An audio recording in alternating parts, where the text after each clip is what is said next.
For all the enlightenment and liberties that modern society claims, we are losing hold of a fundamental pillar in the free world, free speech.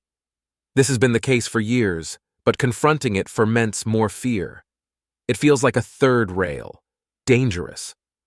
For a strong world and open societies, the current trends of free speech are dangerous. How did we get here?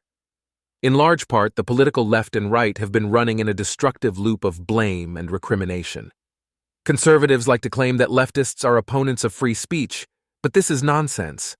As legal historian Laura Weinrib wrote in her book, The Taming of Free Speech, labor organizers formed the earliest pro-free speech groups. Weinrib focused in particular on the rise of the American Civil Liberties Union, whose radical founders viewed the right of agitation, the right to strike, to picket, and to boycott, as both constitutionally protected and essential to workers' ability to resist the power of their employers. These advocates envisioned agitation as an arousal to action, and the breed of direct action they had in mind was labor action, designed to counter the consolidation of capital with the organized power of workers. A free speech vision that takes seriously workers' rights and rights to undertake meaningful structural, social, and economic change is obviously important and worth fighting for. But a free speech vision that doesn't take seriously hate speech, and by extension microaggressions, bullying, fear-mongering, and gaslighting, is obnoxiously reckless, no less harmful to society. It really shouldn't be that difficult to differentiate between free speech, the fundamental democratic right, and free speech, the amoral, will attack whoever we want approach. Last week, however, heads of some of the world's most prestigious universities had a hard time condemning hate speech against Jews on their campuses, contending at a U.S. Congress hearing that it depends on the context of the hate speech. When speech crosses into conduct, we take action, Harvard University President Claudine Gay said. But if a punch hurts and harms, so can words, or at least certain types of words.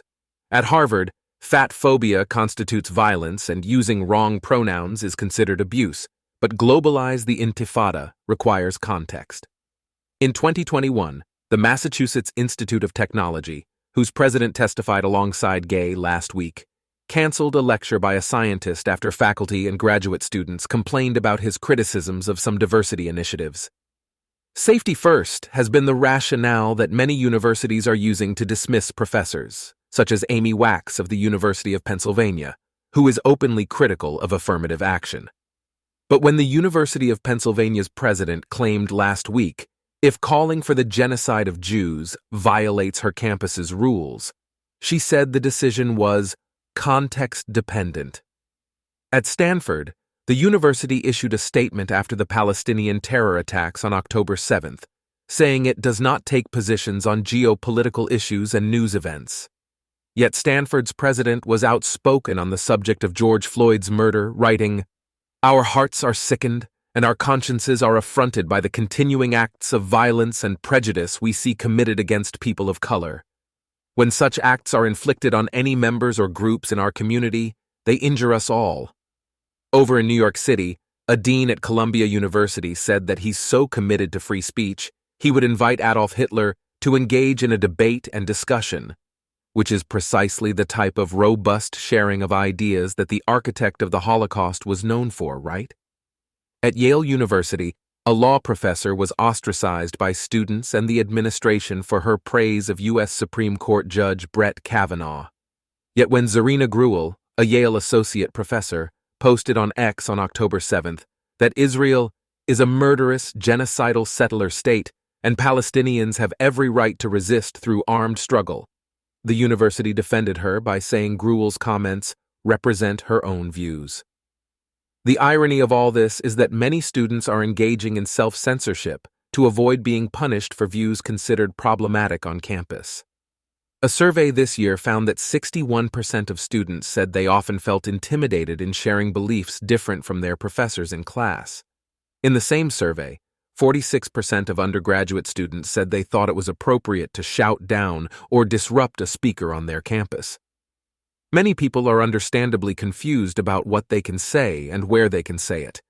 People should absolutely be able to put forward viewpoints, ask questions, make mistakes, and take unpopular but good faith positions on issues that society is still working through. In 1859, British politician John Stuart Mill correctly argued that the fullest liberty of expression is required to push arguments to their logical limits. We unquestionably need places where reasonable people can debate civilly and disagree productively, respecting their shared humanity and contributing to the exchange of ideas. And we ought to accept that disagreements are inevitable in a diverse, multicultural society. More than anything, freedom of speech is the bedrock of democratic self-government, where people can confidently feel protected to express their views in their communities, and democratic levers can respond to and resolve competing ideas. Ideas are always strengthened by stringent scrutiny, and amiable opposition serves a vital function in offsetting or mitigating the normal process of bureaucratic decay. When speech is stifled or when dissenters are shut out of public discourse, a society also loses its ability to resolve conflict, and it faces the risk of political violence. But there is a difference between demanding the right to espouse visions for a just society, however radical or revolutionary, and espousing hate and vitriol toward a particular groups of people, including but certainly not limited to Israelis and Jews. Arguments and debates should be about ideas, not people. A society that values free speech makes pluralism and mutual respect its priorities, and punishes people who do not play by these more than fair rules. No right should ever be so prized that it can be so easily distorted and manipulated against the country that accommodates it. Yet that's exactly what we're seeing with the right of free speech. I put the word right in quotation marks, because let's be honest, free speech is not a right. It's a privilege that comes with significant responsibility. When we frame free speech as a right, we allow ethical conduct to be crushed, coarseness in thought, speech, and manners to prevail, and justice to be left unmonitored. When we frame free speech as a right, we enable deranged activists to impose their agendas on our educational institutions, judicial systems, and legislation. When we frame free speech as a right, we create unhinged environments where the loudest and angriest voices drown out civil and logical ones. When we frame free speech as a right, journalism becomes synonymous with activism and compromises its own unique mission. When we frame free speech as a right, we give the biggest microphones to celebrities, athletes, and influencers, whom in turn our kids grow up idolizing. When we frame free speech as a right, identity politics overtakes broad-based, nuanced political programs. Nonetheless, to understand what free speech is, we have to understand what it is not. Free speech is not the old war chant, Haibar ya Yahud at a pro-Palestinian rally, to imply that Jews will face the same fate as Haibar's Jews.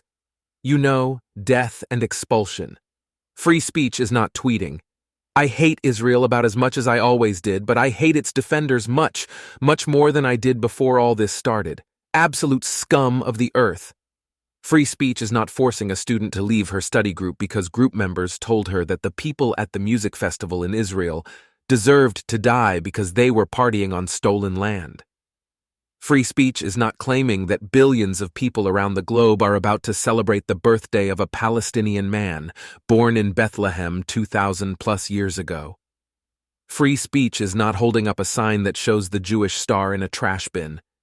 Free speech is not using your celebrity to write an op-ed that explicitly claims Israel is committing genocide and war crimes, without any plausible proof. Free speech is not using the Holocaust as a call to action, in order to aggressively encourage Europeans to know better than to not have a strong reaction to Israel's current attack against Palestinians.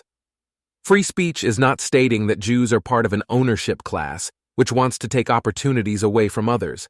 Free speech is not so-called journalists citing Hamas, a genocidal terror group, as their only source of the estimate of Palestinian casualties in Gaza.